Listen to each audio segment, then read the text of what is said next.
Hello, hello, hello, and welcome to the College of Creation. My name is Dan. And my name is Michael. And Michael's back! Hooray! He's returned from his paternity leave. Very excited. Yeah. We have a healthy baby, and all is well. Excellent. All is well. Yes, wonderful to have you back and to get back to business as usual, as it were. Yeah. But very glad to hear that everyone is doing well and that you had a little time to settle in. As we were saying off recording for a moment, we are extremely blessed with a newborn that does sleep relatively well. There have been a couple nights so far that have been taxing, but on the whole, baby is sleeping much better than our first child. So we're feeling pretty good. Feeling pretty good. You know, that's all you can ask for is an easy ramp up, and we'll see how it goes from here. One day at a time. Yeah, we're only hoping that it can at least stay the same. Yeah, that's the goal. And that is, yeah, exactly. Well, I'm sure the rest of the College of Creation crew join me in congratulating you and your wife as well in that. Great to hear that everyone is doing well. Mm-hmm. I am very excited to come back on quite an interesting prompt, something that I would not ever have come up with on my own, I think. It's a prompt given to us by our good friend Justin from So You Want to Be a DM. It's a TV-verse themed subclass, which is really strange. It's any genre of TV, form of TV, a creation style of television, specific show, anything in or involved around television put into a subclass. Yeah, I think the first thought for a lot of folks, and this is true of just like character creation, this is true of homebrew, whatever, like there is an urge to probably try and recreate some other thing that you've seen in media, and oftentimes that's television, right? Yeah. Like lots of people's first character or like first homebrew is an attempt to capture the essence of like their favorite anime character, right? Yeah. So I wanted to resist that, but I will be very frank and honest up front this episode that like I don't have a thing that I like. I have a couple pieces of things that I don't really like very much. I really struggled to find a point of inspiration this week. Yeah. It was incredibly difficult for me to actually land on, I don't know, something that felt like it would be fun to make. And I'm not sure why that is. Might just be running through a little bit of writer's block at the moment, and just like this, unfortunate as it is, wasn't the prompt that like got my wheels turning this time around. And who knows? But I know that you have created something that you are very excited about, and so I'm thrilled to hear that.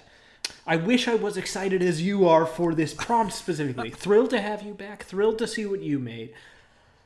And thrilled that Justin gave us this prompt and just like not at all satisfied with any of the ideas that I came up with over the process of this. And that's okay. You know, more times than one, we have in past episodes brought something to the table that we have not been excited about, and through conversation at least found some type of path forward to something that we like better. So hopefully that happens today. I hope so. And, you know, in that same vein, I think that it was kind of happenstance that I landed on the idea that I did, that I am excited about, because I went through several ideas before the one that I got to, and none of those ideas were good. I didn't like any of them. I think maybe that's just the nature of the prompt, is that there are so few direct hits that you can get with something like this, where the nature of how television is written, it's meant to be episodic and ever changing, and characters evolve over many episodes and many seasons, and it's hard to fit one of those long form concepts into something that needs to be finite mechanically. So if you're basing something on a character, it's really difficult. And then if you're basing something on a genre, that's even more vast. So I feel like the targets are very few and far between, and they're very small. There's an element of luck involved that you just think about the right thing that leads you to the next right thing. And I think that I did that, but it took me, I think, 5 or 6 failed ideas before I got to the one that I liked.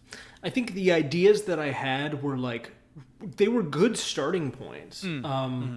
For some reason, they just weren't necessarily hitting for me in that moment.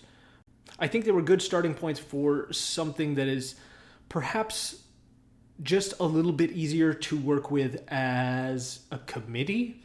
This is the kind of thing that has so many ideas tied into it. Like these ideas of meta genre and stuff, there's so many conventions that go into all kinds of things TV. There's a whole TV show about it, right? There's TV tropes, which came out of Buffy fandom, trying to catalog all of the different tropes that existed just within that show. Right.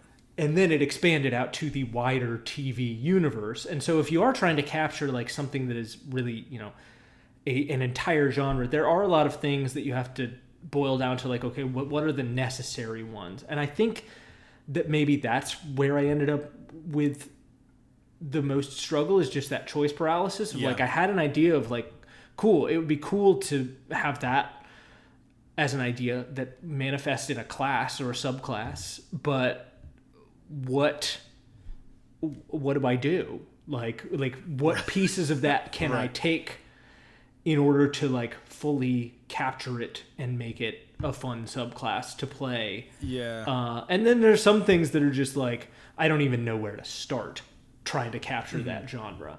Yeah, it was a tough time, and I think I guess I had plenty of time to work this out. I just several weeks. Every idea that I was coming up with was just I'll work on this I'll think about this for a while, and then it just was yeah, it's just not feeling very anyway, point is, it is what it is. Yeah. It is, it has happened to both of us multiple times.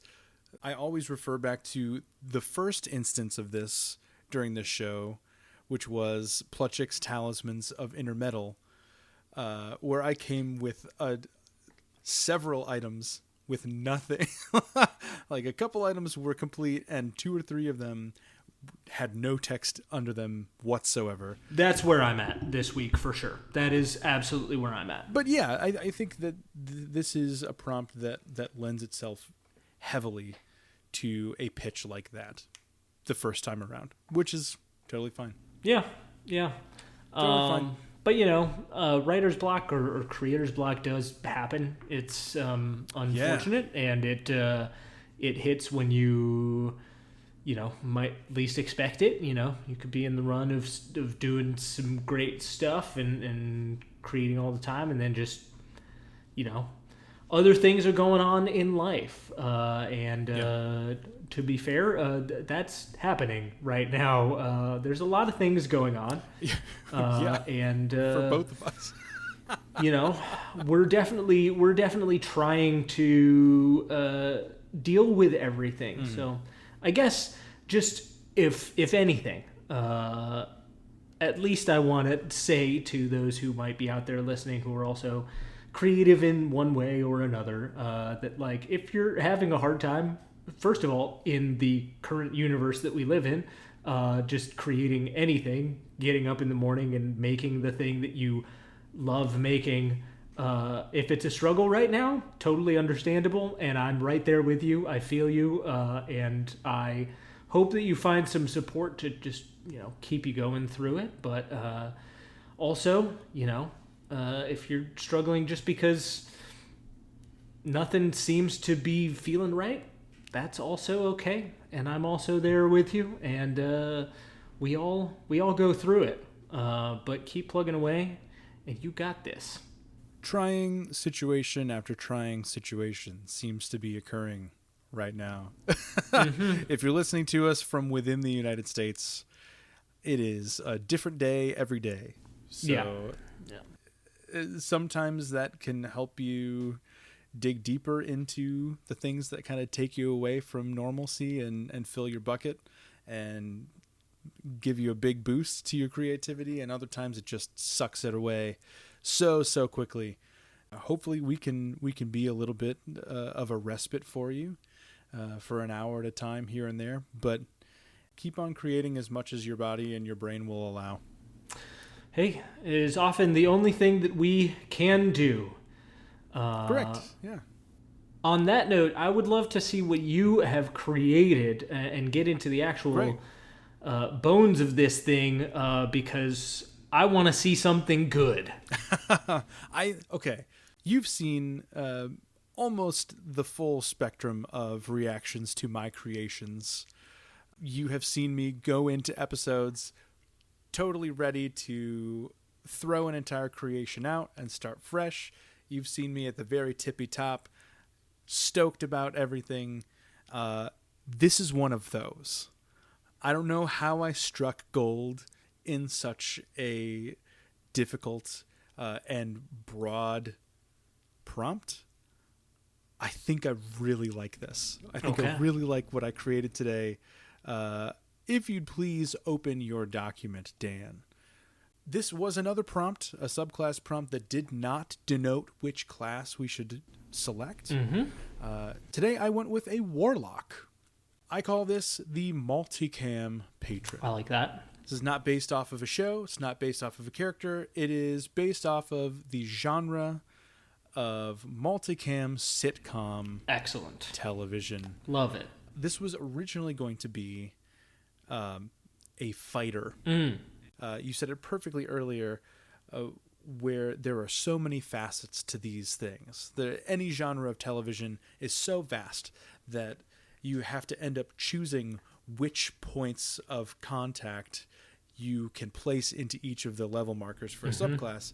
The great thing about warlocks is they get invocations. So I put the bones into a subclass, and I made a couple invocations as well to spruce it up a little bit on top of that. I like it. I mean, I love a multicam. I'm a child of the 90s, so the late 80s and early 90s sitcoms definitely made their way into my my general awareness. Big fan. All right. This is the multicam warlock patron. With this patron, you can set the scene and entertain the masses. You have chosen to enter a pact with a being whose predominant fixation is good, reliable entertainment. It wants to be catered to, wowed, and most of all, have a stake in the outcome of the content it consumes. This patron will be your biggest supporter just as long as you prioritize intention, comedic timing, and drama. As you adventure, be sure to use your patron's unique perspective and exuberant support to empower your spellcasting, confound your foes, and delight your audience. Once you gain enough of your patron's favor, try your hand at reaching past the fourth wall to alter the script of your story. This is great. Already out the gate. It's you. Great, good meta stuff that I also tried to figure out a way to grab onto. But I feel like there's like a Futurama episode or like a Lower Decks episode or something that like has something similar going on. I'm sure there are a bunch of episodes of TV shows that break the mold and break the fourth wall a little bit to imply that the characters somehow gain an understanding that they are in a TV show, and this captures that in a very fun way. Yeah, I think the idea here is that as a whole, this character is kind of aware that they are in a game because their patron kind of pulls that curtain back for them. Mechanically, there's no fourth wall break until level 14, so we'll get to that in a second. But I think the general idea that I was going for while I was creating this was that throughout the entire progression, you kind of have this like eye in the sky type of mentality that you can operate within and underneath. So we'll see how you like it. At level 3, you gain the canned response feature. Your patron ensures that you always have a captive audience. you gain proficiency in the performance skill. If you are already proficient, you instead gain expertise. Additionally, as an action, you can summon a 10-foot radius emanation inhabited by a spectral audience. This emanation lasts for a number of minutes equal to 5 times your proficiency bonus and grants the following effects. So you can use these following 3 things while your emanation is up. You can cheers. If you score a critical hit on an attack roll against a creature within your emanation, the audience cheers loudly. You can use a reaction to double your modifier along with the dice rolled for that attack. Nice. You can use the gasps option. If a creature within your emanation misses you with an attack roll, the audience audibly gasps. You can use a reaction to grant advantage on the next attack roll made against that creature. And that's not an attack that has to be from you necessarily. Mm-hmm. It is just the next one. The next attack. The next attack that comes their way. It could be the very next thing that happens. Has advantage. And the third option is laughs. Whenever a creature within your emanation makes an attack roll towards another creature, you can use a reaction to urge the audience to laugh at them. The creature then makes its next attack roll at disadvantage. Nice. So throwing around a little bit of creature control. I like it. This has a Super Smash Brothers Melee situation happening here, right? It's yes, definitely. I like that aspect of it. It's a fun little, like kind of passive effect. Like you still use reaction, but you have a couple of options when certain things happen. I think that's fun. Also at level 3, you pick up your packed spells, your subclass specific spells. Mm-hmm. The 2024 rules, those come online at level 3 when you pick up the subclass. Then again at level 5, 7, and 9. Yep. At level 3, we already are diving back into some College of Creation lore. Okay. This goes all the way back to episode 24, when we made spells that required more somatic-only components. Right. From that episode, you are granted closed caption, which was my spell that further spelled out how you can animate text. Yep. I included these spells at the end of the write-up as well to just kind of give a refresher. You also gain Command, Disguise Self, Enthrall, and then another spell from that same episode that you made, False Staircase. Ah, yes. Yeah. The one where you can walk down through a solid floor. You walk but down only through down. A solid you floor. cannot walk back up. Yeah, once you're down there, no getting back up. Yep. But you can sink through the floor. And I thought that was funny just because, not necessarily because of the physical comedy that you see in sitcoms, more so the terrible, awkward situations that sitcom characters are placed in, where they would rather sink down through the floor than be where they are. And I thought that False Staircase was a very funny actual manifestation of that. I think that's so. You get those at level 3. Also from episode 24, The College of Creation, at 5th level you get Clap Rally, where spectral hands appear around you and applaud you as you are going through a fight, and they give you different bonuses to your attacks and things like that. And you also learn Tongues. Great. At 7th level, you gain Charm Monster and Freedom of Movement. And at 9th level, you gain Rary's Telepathic Bond and Skill Empowerment. Nice. Yeah. So kind of a smattering of different uses of spells. Nothing really damage dealing, but that kind of fits for what this subclass is supposed to do. Largely a battlefield controller subclass. Nice. At level 6, we have the reblocking feature.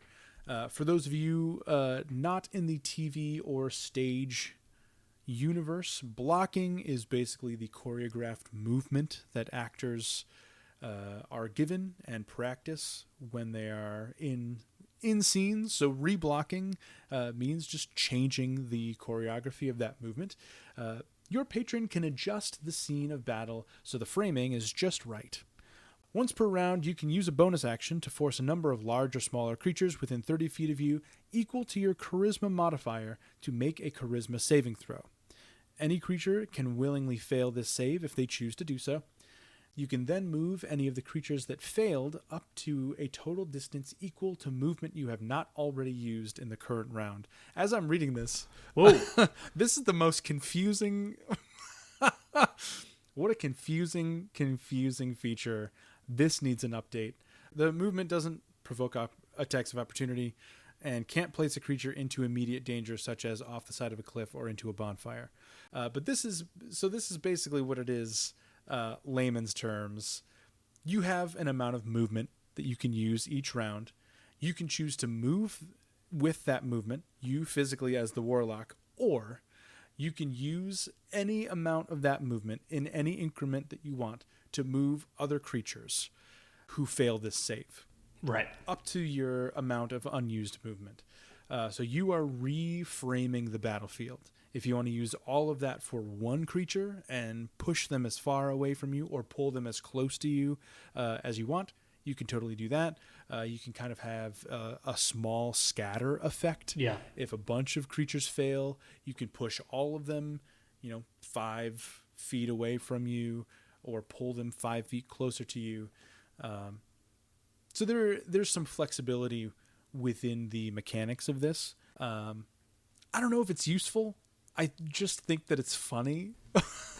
Yeah, I think it's a fun thing. I think it's a good level 6 thing. Yeah.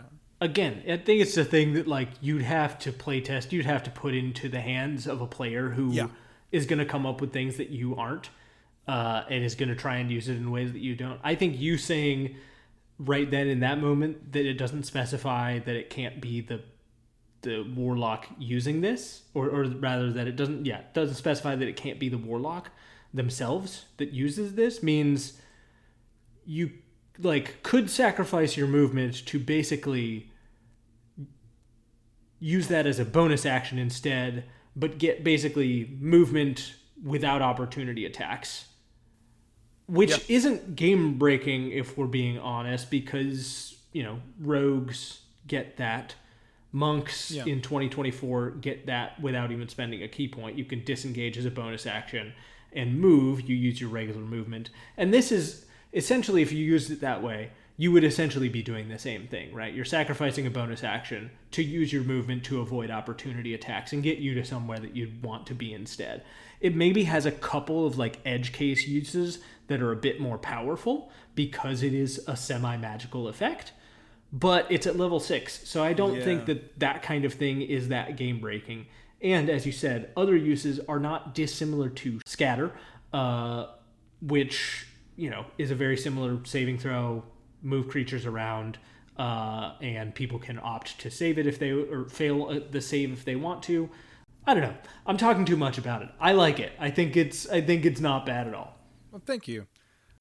At 10th level, you get the Rule of Threes feature. You have a knack for benefiting from others' repetitive actions. The radius of your canned response emanation increases to 20 feet. Ooh, okay. And if over the course of a round of combat, 3 weapon attacks or 3 spell attacks occur within your emanation, hit or miss, you can take a reaction after the third and force that creature to make a charisma saving throw. On a failure, that creature can't take the attack action or use a damage-dealing spell during its next turn. Ooh. So this is just chance. This okay. is only chance. If a creature is the third one to attack, you can make them save, and if they fail, they can't attack the next round. I think if this was any higher than 3, I would be like, that's a little bit of a tricky thing to keep track of over the course of a round. But I think 3, you can count to 3. That's fine. You can figure that out. Yeah. The interesting part of this is just get your fighter in there, have them make 2 attacks, and then you've already got the third one loaded in. That's next person. Mm-hmm. Nope. They got to make a charisma saving throw. Yeah, that's pretty good. There is a way to spam this every round. You could figure it out. Exactly. Yeah, you gotta work together. It certainly is not a warlock that should be used by a new player. I think this is a very cerebral type of thing that you have to very much so plan out what you're going to be doing, and not just run in and hope for the best. At level 14, we have the Talking Head feature. At the behest of your patron, you can momentarily pause the game and speak directly to the players at the table, further explaining an action taken by you. Once per long rest, you can choose one of the following options. So you do not get all three of these per long rest. You choose one of them. And Okay. you can do that once per long rest. Otherwise, I think this would be too powerful. The first option of the three is called character building. You provide more context to the table about a creature you can see within 60 feet of you. The creature must be able to understand and speak a language that you speak, and must have a challenge rating no higher than half of your warlock level, rounded down. As an action, you prompt the chosen creature to make a charisma saving throw. On a failure, it views you as its ally indefinitely. Ooh. So you are talking to the table, and you say, actually, my patron said that this is my friend. This isn't an enemy. This guy's my friend. And you break the fourth wall, and your character just, has a little aside to the other players at your table, and the guard that's giving you a hard time is now your old drinking buddy, and he's like, oh yeah, I can get you guys in. No worries. Wow. That is a pretty wild one, and also one that the DM must give consent to this subclass. Correct. For sure. Because it's like, well, that was kind of a major plot point enemy that like you have now turned into an ally, and like that kind of ruins the entire plot. But if you're willing to like just go with the flow on a game like that, go for it. I think maybe a caveat to this would be checking in with, like, you would have to say, I think I would like to use character building right now and have a conversation in that moment, like a table-wide conversation. Right. What are the implications for this character? Is it like weigh the ratio of, is this fun and a good storytelling moment versus is this ruining everything that you that you have planned? So yes, I think in the update I will include that little asterisk. But once I thought this up, I couldn't leave it out because I really liked it. The second of the three options is called improvisation. You can explain to the table that a mistake has been made and you need to make a quick correction. When you cast a spell of 5th level or lower, you can instead cast a spell that falls before or after it alphabetically on the Warlock spell list. So it's immediately before or after? Immediately before or after. Gotcha. Because I wasn't sure. Because it just said before or after, which is like, so anything else on the Warlocks? No, immediately before and after. Yeah. Gotcha. You can, a spell that falls immediately before or directly after. That's verbiage that I will change as well. Yeah, so it has to be either one of the two spells that are bookending a neighbor spell, the one that you cast. Okay. Correct. Interesting. Now that is wacky. Yeah. Yep. A mistake has been made. I need to go into my notes and let me just correct this quickly. Correct the spell that I did. Yeah. And the third of the three options is called retcon. You describe a previous occurrence to the table, detailing actions taken in the past. Now, this is the fourth of 4 homebrew spells from the College of Creation. You cast the flashback spell. Now, this is Dan's spell from our Time, Initiative, and Action episode. That's episode 27, if you'd like to go back and look at that. Essentially, the flashback spell lets you, in the moment, inject something that you did previously to try and change the present outcome of what's happening. So this is you just giving context based on something you did before and letting it change what's happening in your present. And you can do that without using a spell slot or material components. And then again, if you choose that option, that's still only once a day. So that's it. That is the Multicam patron. I like it. A wild, unhinged battlefield controller that is sure to derail a game more than once. Yeah, I mean, it has aspects that I don't think are dissimilar to my Anarchist, where it was just dealing chaos and was shifting all the time. And never really hard to pin down. Yeah. There's an aspect of meta knowledge and like awareness above table that is also captured here that I think is quite fun and very silly and definitely requires a lot of discussion above table to make sure this is working. Yeah. But A lot of communication. it's some fun stuff. I think the canned response feature though, just as a base thing, is very cool conceptually, right? Just like summon an audience that like, you know, their reactions to things that happen in the moment gives you little benefits. I think that's great. That feels really clean. That's a great idea. Thank you. And I see you've also got some new invocations as well. I do. I'm reading through them a little bit. You know, director's cut. When you cast a spell or use a feature that has a duration, you can choose to double the duration, and you can't do so again until you complete a short or long rest. That's nice. That's like a little meta magic thing, but very warlock flavored. Yeah. The next invocation is called Over Budget. You need to be a level 9 warlock for this. When you roll initiative, you can use your first round reaction to choose a point that you can see, creating a 100-foot radius emanation centered there. At the beginning of each subsequent round, you can use your reaction to keep the emanation in place. Any creature within the same initiative set as you can't physically move outside of the emanation. So you are setting a bubble. You're dropping a bubble down on top of everybody and keeping everyone in the same place. I think I've talked about this before, trying to create a one-shot around this idea, the idea of a bubble episode. Right. So in a sitcom, the bubble episode is what happens when they run out of money and they have to keep everybody in the same location the entire episode. That's this. I did add the caveat that creatures that are able to teleport or move to alternate planes of existence can escape that way. Yeah. The next invocation directly relates to that. In fact, the over budget invocation is a prerequisite for this, as well as being level 12. Whenever you use a reaction to maintain your over budget emanation, you can choose to increase or decrease the radius by a number of feet up to your movement speed in increments of 5 feet.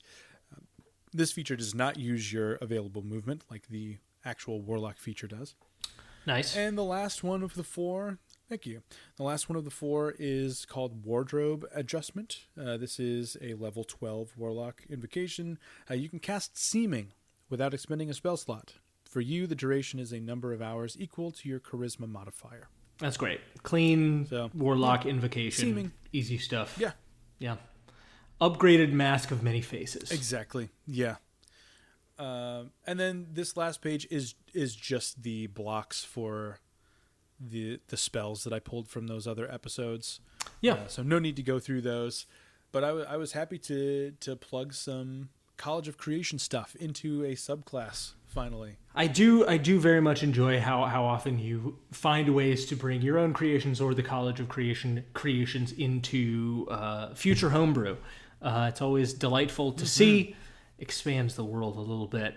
And yeah, I think this is fun. Lots more invocations clearly could be added to beef this up.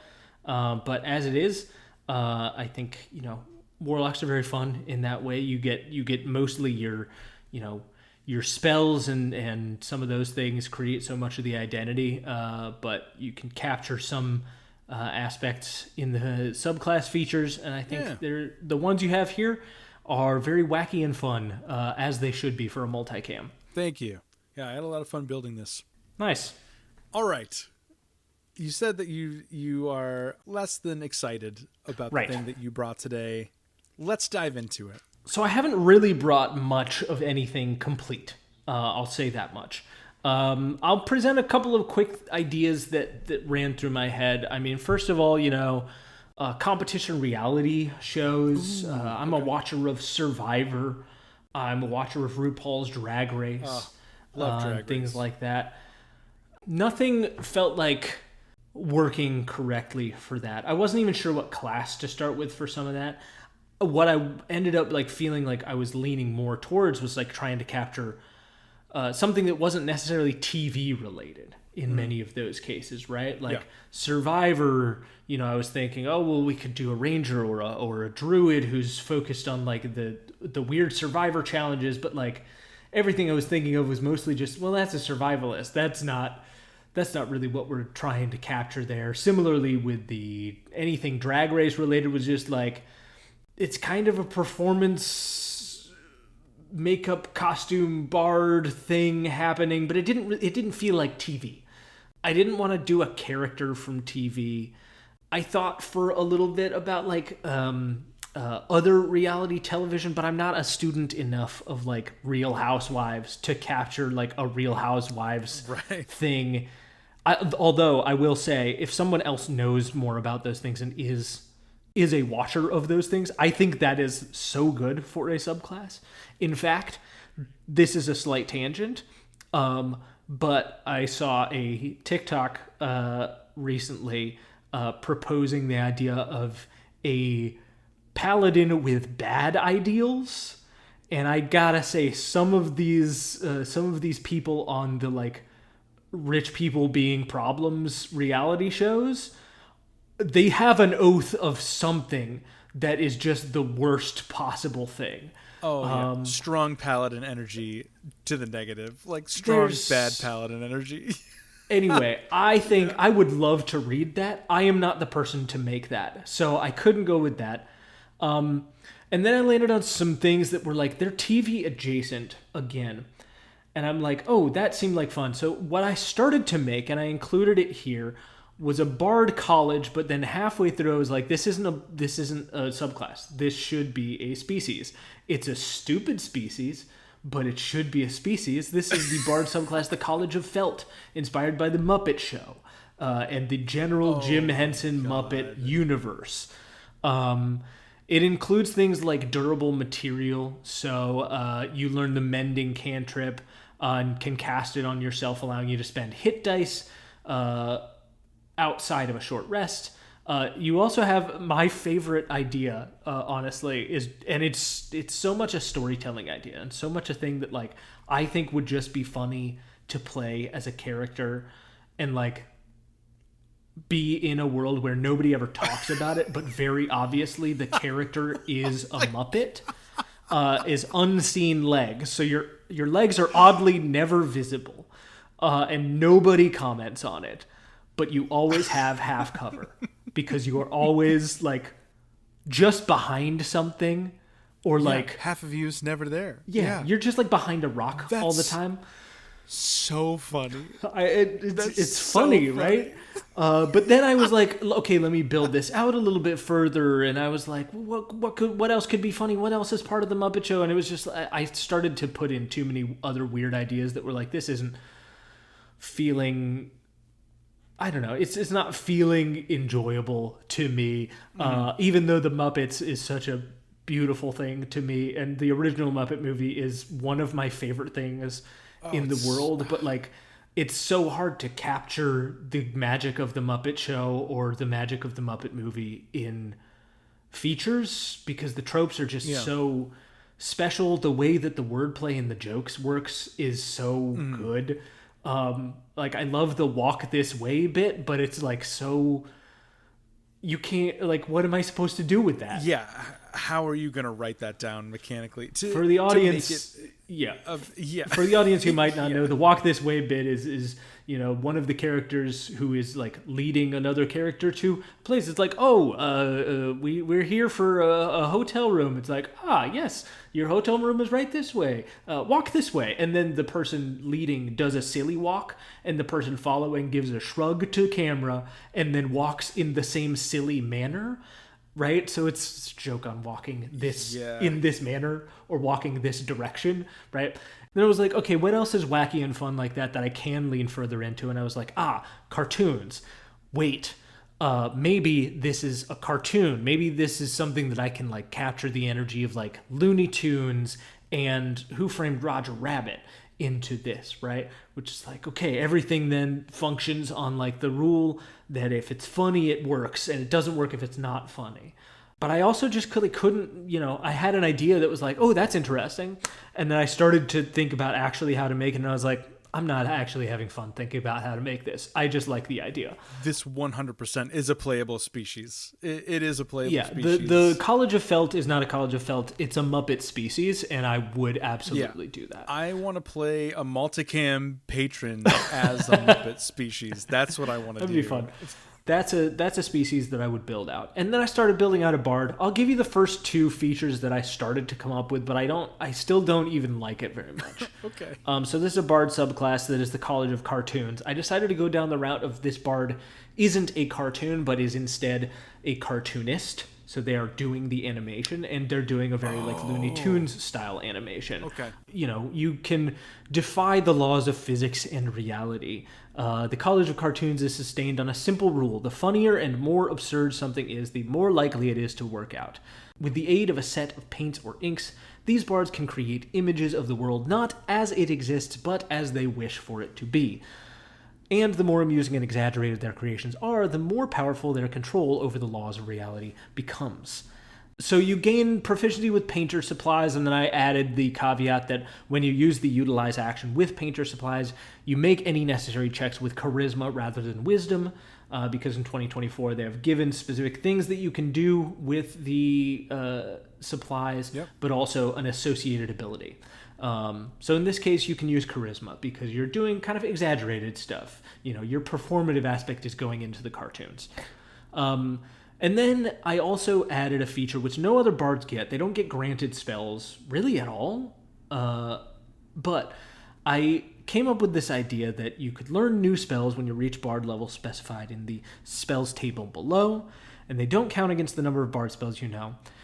And you can choose to expend bardic inspiration instead of using a spell slot when you cast one of these spells. And if you do, that particular spell gains a comedic effect. I don't know what that is for all of them, but the one I started with was Find Familiar. I gave you access to Find Familiar.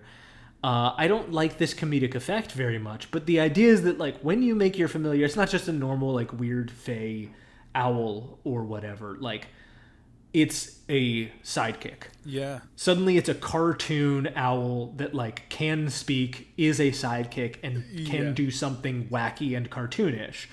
The idea is you would probably get one first level, one second level, one third level, one fourth level, and one fifth level spell, each being a very specific thing that you can add a comedic effect to. Mm-hmm. I don't know if I like this. It's fine. I don't know what I would do for level 6. I thought maybe beef up some spellcasting effects. And level 14, maybe do something with the idea that like cartoons are sort of impervious to all damage, which I think is a fun idea, but it's like...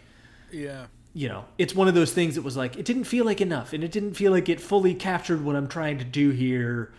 So, all of that is to say, I thought about reality television, I thought about competition reality, I thought about Muppets, I thought about cartoons Sunday morning. I thought for a second about anime, but I was like, there's too many different subgenres of anime that I can't capture all of them in a single subclass. I think I was thinking too broadly or something. I don't know exactly what it was, but I just I couldn't make it work. I don't really like any of it, except for the one Muppet feature that you are always a little bit hidden behind a thing. That's the only piece of this that I liked at all. So it was real scattershot today, Michael, and that's just how it goes sometimes. Here are my thoughts. Okay, give me your thoughts. I need the Muppet playable species. You got it. Because that's very, very funny. And you're 100% correct. It is a playable species, not a subclass. Secondly, I think this has legs. I think this is actually great. I agree with you. It feels a bit Here's the thing. Here's the thing about this. I think that it is not a bard. I think bards don't have enough subclass features to capture that's the tricky piece what of you're this. trying to go. I think you need it to be something like a sorcerer that can track all the way up to level 18. Maybe. Something like a druid that can use their wild shape to change into cartoons or something like that. Druid is weird because that is a very strange resource. Any subclass that uses wild shape to do something like that. Like the Wildfire Druid, it's always like very specific. Right. And if you're going into this open, amorphous, cartoonish type of thing, that can be a little bit underwhelming if it's not like hyper detailed mechanically. But I think this is so funny. The thing about cartoons just being like bouncy, like things that can just like the Acme anvil can fall on the coyote and his body just splats out around the anvil and he's fine. Yeah. That stuff is hilarious. Like that's a capstone, right? Right. You It's get great. hit by a tremendous amount of damage and you look down and you see a cartoon hole in your body and you just erase it. You have a big eraser and you just erase the hole in your body. Like there is something here, but like it's you know what it feels like to me, and like this is too large, right? This is something kind of else, and it is sort of coming to me because of another podcast that's out there in the world called Rude Tales of Magic.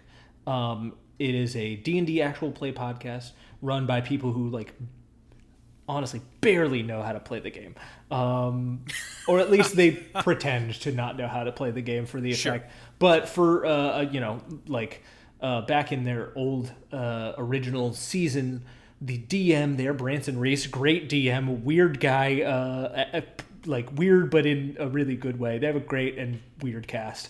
It's a lot of fun to listen to, but his inspiration point is very different than most players and most DM's inspiration point. It's not high fantasy literature or whatever else. Like it is fully Saturday morning cartoons. So he brings in a lot of that to just the way he describes things, and the way things occur are just wildly cartoonish.